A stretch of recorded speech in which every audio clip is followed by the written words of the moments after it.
សុស្ដីបងប្អូនទាំងអស់គ្នាម្ហូបថៃមួយមុខដែលស្រដៀងទៅនឹងម្ហូបខ្មែររបស់យើងដែរហើយម្ហូបមួយមុខនេះគឺមានឈ្មោះថាបាទអញ្ចឹងបងប្អូនដែលគាត់ធ្លាប់ហូបម្ហូបមួយមុខនេះគឺប្រកាសជាស្គាល់ឈ្មោះវាច្បាស់ហើយបើសិនជាតាមដែលខ្ញុំដឹងពេលដែលខ្ញុំទៅរស់នៅឯជាដែនខេត្តច័ន្ទបុរីគឺខ្ញុំអត់ធ្លាប់បានហូបម្ហូបមួយមុខនេះទេតែពេលខ្ញុំផ្លាស់មកនៅខាងភាគใต้គឺខ្ញុំបានហូបម្ហូបមួយមុខនេះហើយម្ហូបមួយមុខនេះគឺខ្ញុំចូលចិត្តខ្លាំងមែនទែនដាំហេតុដែលខ្ញុំស្គាល់ម្ហូបមួយមុខនេះគឺដោយសារតែពេលដែលខ្ញុំចុះទៅអរញ្ញខ្ញុំចុះទៅធ្វើវីសាណាបងប្អូនហើយពេលដែលខ្ញុំត្រឡប់មកវិញគឺកូនរបស់តកែបានចូលទៅក្នុងហាងបាយមួយកន្លែងហើយគាត់បានហៅមកម្ហូបមួយមុខហ្នឹងដំបូងឡើយខ្ញុំគិតថាវាមិនឆ្ងាញ់ទេក៏ដោយសារតែខ្ញុំឃើញទឹកវាថ្លាហើយពេលដែលខ្ញុំហូបនៅហាងហ្នឹងគឺទឹកវាថ្លាខ្លាំងជាងពេលដែលខ្ញុំបង្ហាញបងប្អូននេះទៀតបងប្អូនបើនិយាយត្រង់ទៅគឺថ្លាដូចទឹកភ្លៀងចឹងឯងអញ្ចឹងទៅខ្ញុំគិតថាវាអត់ឆ្ងាញ់ទេប៉ុន្តែដល់ពេលដែលខ្ញុំបានដួសភ្លុកមកស្លាបព្រាមកគឺធ្វើឲ្យខ្ញុំជាប់ចិត្តខ្លាំងមែនទែនបាទអញ្ចឹងសម្រាប់ម្ហូបមួយមុខនេះគឺភាសាតែគេហៅថាលីងប៉ុន្តែភាសាកណ្ដាលថៃគឺខ្ញុំមិនដឹងថាគេហៅអីទេដោយសារតែខ្ញុំអត់ធ្លាប់បានឃើញមុខម្ហូបមួយមុខហ្នឹងនៅកន្លែងខ្ញុំនៅចាស់ទេដែលគេហៅថៃកណ្ដាលណាបងប្អូននៅខាងច័ន្ទបុរីបាទអញ្ចឹងបើសិនជាបងប្អូននៅថៃដឹងថាមុខម្ហូបមួយនេះភាសាកណ្ដាលគេហៅអីក៏អាចខមមិននៅក្រោមវីដេអូហ្នឹងបានណាបងប្អូនណាបើនិយាយទៅតាំងពីចាប់ផ្ដើមចាប់ថងខ្ញុំមកចាក់ដាក់ក្នុងចានមកនិយាយថាអ្នកនាងដើរកវ៉ាល់ទៅកវ៉ាល់មកអត់ឈប់ឈរទ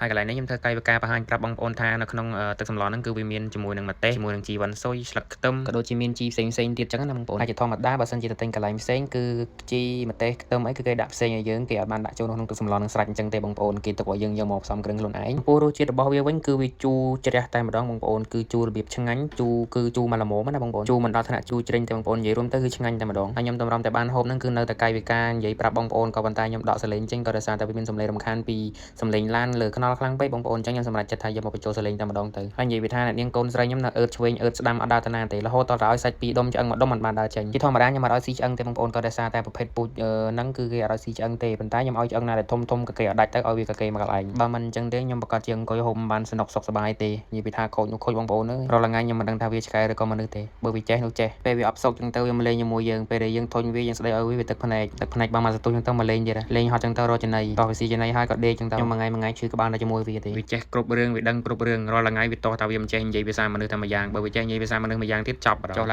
ើងមកនិយាយរឿងឆ្កែណានោះវិញវីដេអូហ្នឹងមកបង្ហាញឲ្យបងប្អូនបានស្គាល់ពីមុខម្ហូបថៃមួយមុខហ្នឹងទេបាទអញ្ចឹងឥឡូវយើងចាប់ផ្ដើមឲ្យបងប្អូនមកត្បូងគឺដាក់ឲ្យធំតែម្ដងទៅតម្រុំតបានញឹកមាត់ហ្នឹងកាយវិការផងនិយាយផងអ្នករំខានហ្នឹងក៏នៅតែរំខានមិនឈប់រំខានឆ្វេងរំខានស្ដាំឲ្យទៅពីរដុំណាបងប្អូនប៉ុន្តែនៅតែមកទៀតឃើញអត់ឲ្យសាច់ចង់បានទេចង់បានតែឆ្អឹងតែមួយយ៉ាងទេប៉ុន្តែខ្លួនឯងប្រពន្ធមេដៃរត់តែឆ្អឹងណាធំខ្ញុំក៏លែងខ្វល់ព្រោះដោយសារតែក្លៀនខ្លាំងមែនទែនហើយទៅមកដល់ពីធ្វើការហើយហ្នឹងល្វើយខ្លាំងផងក៏នឹកឃើញក្លៀនសម្លហ្នឹងក៏បានទិញយកមកហូបមកថងចាក់បានមួយចានហ្នឹងគឺថោកទេបងប្អូនមកធ្វើថ្លៃប្រហែលទេមកថង60បាតហើយវាមានសាច់ច្រើនដែរបើនិយាយពីរសជាតិវិញបងប្អូនហើយឲ្យមេដៃតែម្ដងល្វើយបូករួមជាមួយនឹងក្លៀនផងចាំកាលទៀតបងប្អូនហើយមកដល់ហត់យកនិយាយពីថាជាតិនោះជាតិយុទ្ធនាអស់បងប្អូនអើយហើយក៏បញ្ជាក់ប្រាប់បងប្អូនថាសម្លមើលនឹងយើងហូបបានតែពេលដែលវានៅក្តៅទេណាបងប្អូនបើយើងទុកឲ្យវាត្រជាក់គឺវាបាត់បង់រសជាតិទៅអស់ហើយវាមិនបាត់រសជាតិតណាទេបងប្អូនវារសជាតិវានៅតែក្នុងចានចឹងឯងគាត់ថាវាមិនសូវជាឆ្ងាញ់ដូចពេលដែលវានៅមានកម្ដៅចឹងណាអញ្ចឹងដូចខ្ញុំនិយាយហើយនិយាយទៀតចឹងណាបងប្អូនបើសិនជាមានបងប្អូនណាដែលគាត់ស្គាល់ម្ហូបមួយមុខនេះហើយភាសាថៃគេដែលគេហៅថាបងប្អូនអាច comment នៅក្រោមវីដេអូហ្នឹងបានហើយនិយាយថាមកវីដេអូហ្នឹងខ្ញុំរវល់ទៅជាមួយអ្នកនាងហ្នឹងឯងដើរទៅដើរមកឆ្វេងច្រាំខ្ញុំនឹងវិលមុខជាមួយឲ្យឆ្អឹងទៅហើយក៏មិនសុខចិត្តដែរទៅមកដល់ហ្នឹងឯងធម្មតាវាអត់រវល់ជាមួយខ្ញុំអញ្ចឹងទេពេលដែលហូបបាយហូបអីចឹងទៅវាដេកធ្វើបង្ងើយវាមិនមករវល់ទេប៉ុន្តែដល់ពេលថ្ងៃហ្នឹងខ្ញុំចាប់ផ្ដើមយកទូរស័ព្ទយកមកថតវាមករវល់ជាមួយខ្ញុំដែរប៉ុន្តែរាល់ថ្ងៃបានវានឹងឯងបងប្អូនណាការបថយភាពអបសុខពេលធ្វើការហត់ចឹងទៅក៏មកលេងជាមួយចឹងទៅពេលត្រឡប់មកផ្ទះវិញធ្វើការហត់ល្វើយចឹងទៅបានបន្លែងជាមួយទៅក៏បាត់ហត់បាត់ល្វើយបាត់គិតរឿងច្រើនអញ្ចឹងមិនថាចិញ្ចឹមឆ្កែវាគ្មានប្រយោជន៍អីទេបងប្អូនប្រភេទឆ្កែពួកអស់នេះប៉ុន្តែវាអាចធ្វើឲ្យយើងសប្បាយចិត្តបា